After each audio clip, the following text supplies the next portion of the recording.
Click, boom. What's going on, faithful? It's your boy Mike from the Nothing But Niners crew.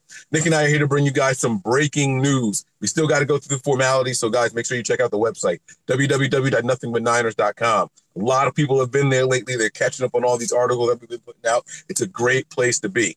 While you're there, you can see our other social media pages, our Twitter and our Snapchat are Nothing But Nine ERS. Our Facebook and Instagram are Nothing But Niners as well. You also see our podcast and things like that. And by the way, if this is your first time checking us out here on YouTube, hit that like and subscribe button. Turn on those notification bells so that way you know when we do breaking news videos like what we have here. Nick, what's going on, baby? You ready to break some news?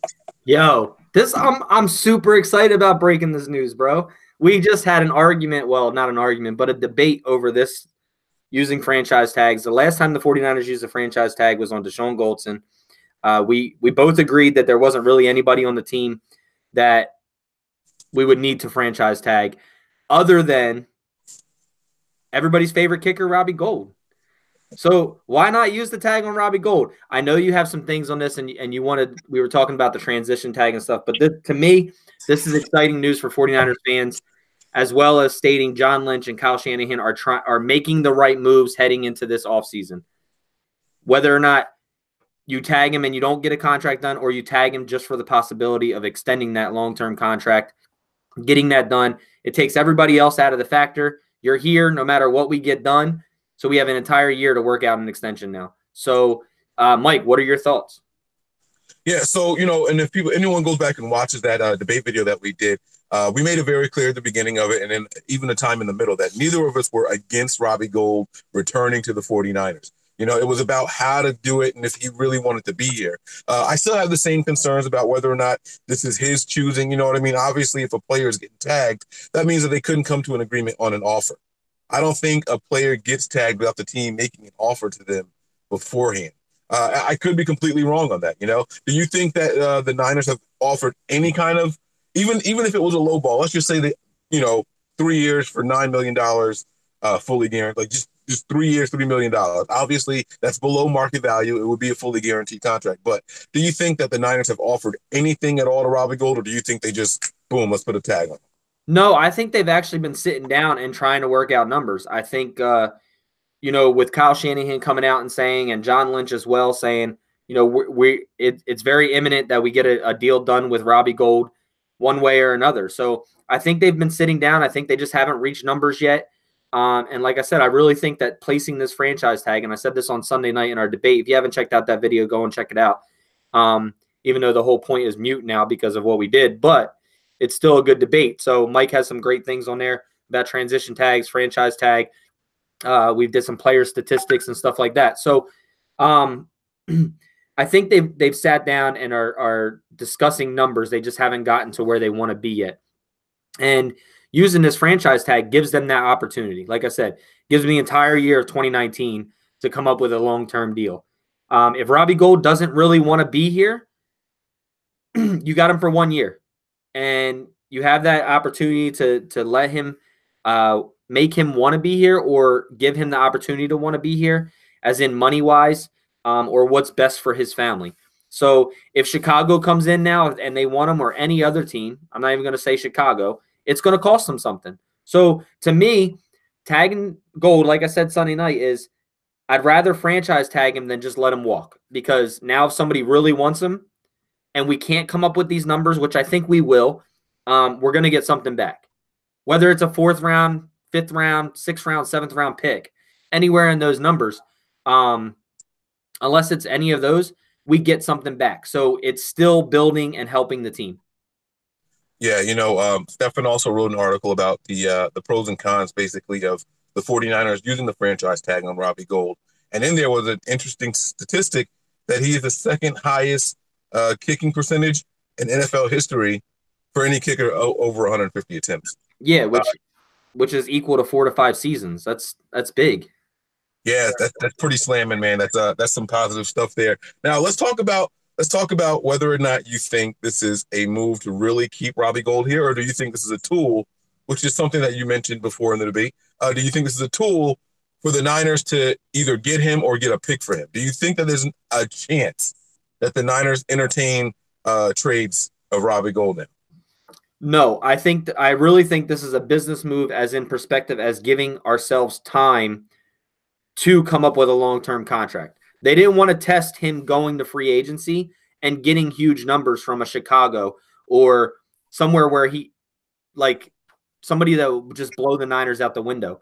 So because we talked about this before, and Stefan messes with it in his article and says over the historical NFL games, 27.9 or something, 27.19% of games have been decided by 3 points or less. So kickers are important. So this gives us that opportunity. I think it's basically a business opportunity to give us that opportunity to sign him without him being able to talk to anybody else, because the franchise tag is placed on him. So it doesn't open up his agent or him to be able to talk to another team. The only people that will speak to other teams is the 49ers if there's an opportunity for a trade. So therefore, like I said, it's a closed door meeting. Nobody knows what goes on, but the agent, Parag Marate, John Lynch, Kyle Shanahan, whoever's in their contract negotiations. And I really think that this move is just that, to be able to get an extension and a long-term deal done. And if you're not going to use it on another player, slap it on them so nobody else can talk to them, get business done. Now, you know that a lot of our 49er fans out there are still under the belief that the Bears could be in play to make a trade for Robbie Gold. So let's go ahead and discuss that now. Let's try to either lay that to bed or put some support behind it. Before we do that, let me ask you this question. Since the Bears moved up to draft Mitch Trubisky, do they still have the same GM? Yes. They haven't changed GMs, right? I don't think so, yes. There's no way he's giving the 49ers another pick. if after what we did to them in the draft for the Solomon Thomas thing and Mitch Trubisky, there's no way he's going to give us another pick, right? I mean, he can't, right?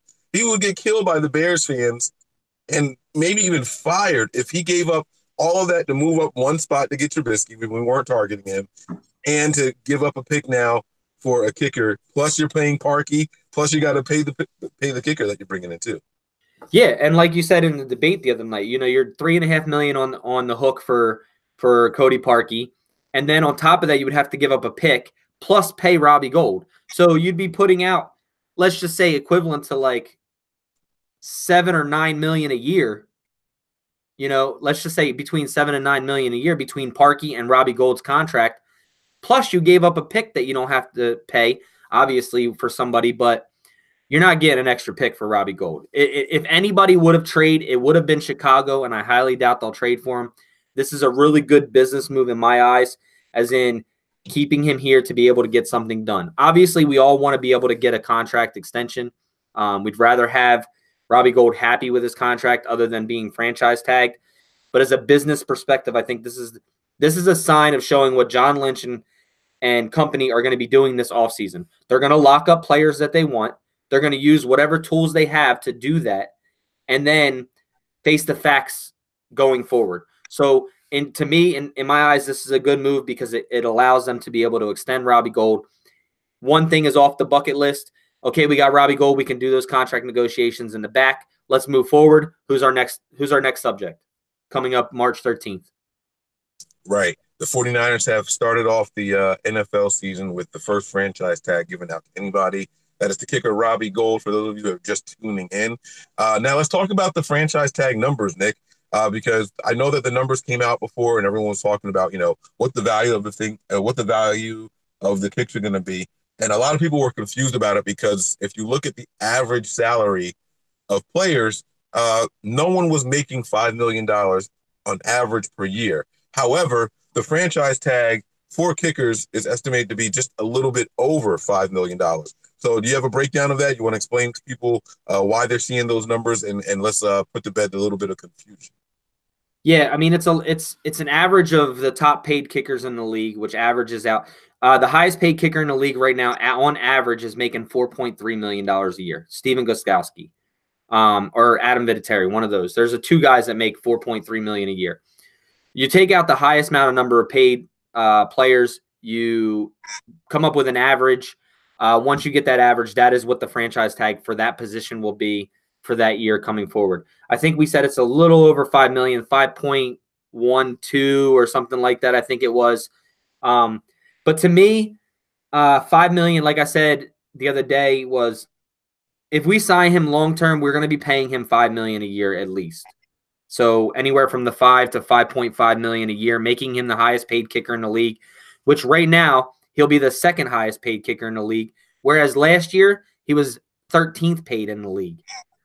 Right. So what happens is the tag number is based off of the salaries from the previous year, not what they averaged in their contract. And so you had people who made more than $5 million last year, but their overall contract wasn't that much. And so they're going to look at what did people make last year. That's going to set the market, and that's what we're going to get Robbie Gold for. It's going to be really interesting to see what this long-term contract is because, like I said, Cody Parkey's last year's salary was over $9 million. If the Niners are going in there, and that's the kind of negotiations that Robbie Gold and his agent are going to come to the table with, they could just play out this franchise tag thing and maybe even just double it up and tag him again next year. Because if he's saying, hey, look, Parkey made 9 point whatever, I think it was 9.25 last year, something like that. If he's saying, like, this is what Parkey did last year, my numbers are significantly better than his, I want at least that kind of money annually, there's no way the Niners are going to pay that kind of money for it. So it'll be really, really interesting to see how they do it. You know, like I said, the average terms of, you know, the years and the total contract are one thing, but what kickers made last year is significantly different than what the average annual salary was. So it's gonna be a lot of fun. It's gonna be a little game of chess here. I'm not opposed to the Niners keeping them, tagging them, and then tagging them again. I talked about the mental part, but what's done is done. He's already tagged. The mental part's already setting in. He's accepting at this very moment. He's not going anywhere. He's not going to get any closer to his family. So we might as well just see what happens. You know what I mean?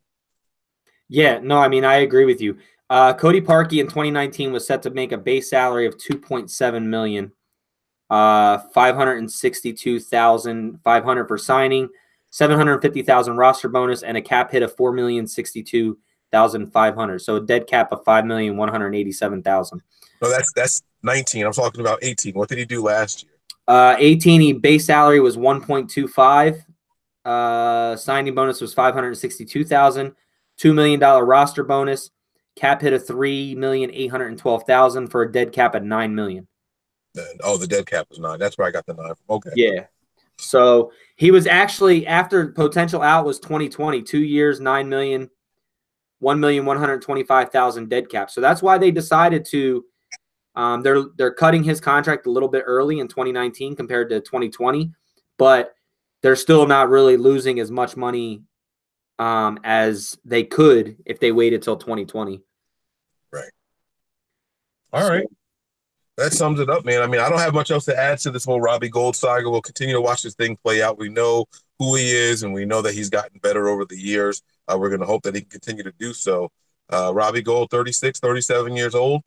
We've seen guys doing it much later than that in their career. So we'll see. Maybe we can get one of these guys here that's, you know, kick until 40 years old and Robbie Gold. You know, he can be a long-term solution for the Niners at that position. Yeah, let's just hope that he gets that long-term contract done.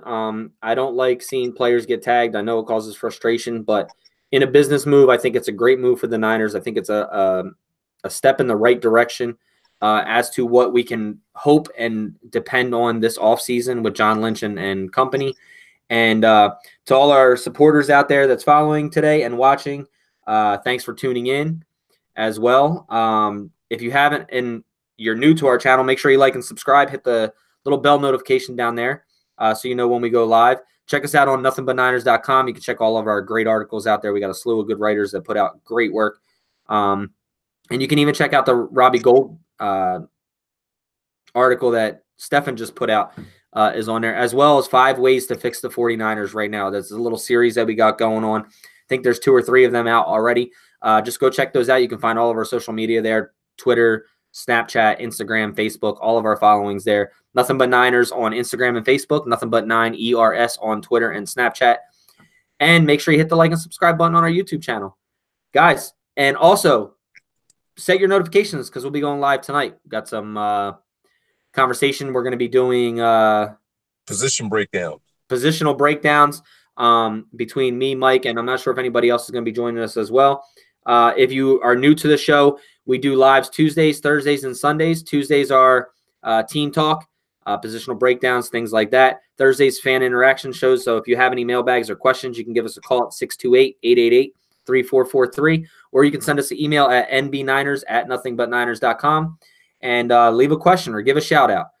And I don't know what that is, but hashtag NB Niners. Oh, yeah. NB Niners. And if you're on Twitter, you can hashtag Ask NB Niners, and we'll get those as well. Or hit us up. I'm on Twitter at 49erfaithful365. Mike is on Twitter at 49ers Mike _NF, as in Niner fan. So, guys, with all that, I don't really have anything else about nothing else to say about Robbie Gould. I'm excited that he's still a Niner for the 2019 year. Hopefully we can get a contract done, and make sure you come and check us out tonight. Anything else, Mike? Yeah, just also give a follow to our main page, which is Nothing But 9 ERS on Twitter. We gave that at the beginning of the show. And I'm done. Prepare for glory. Anticipate pain. But always remain faithful. We out.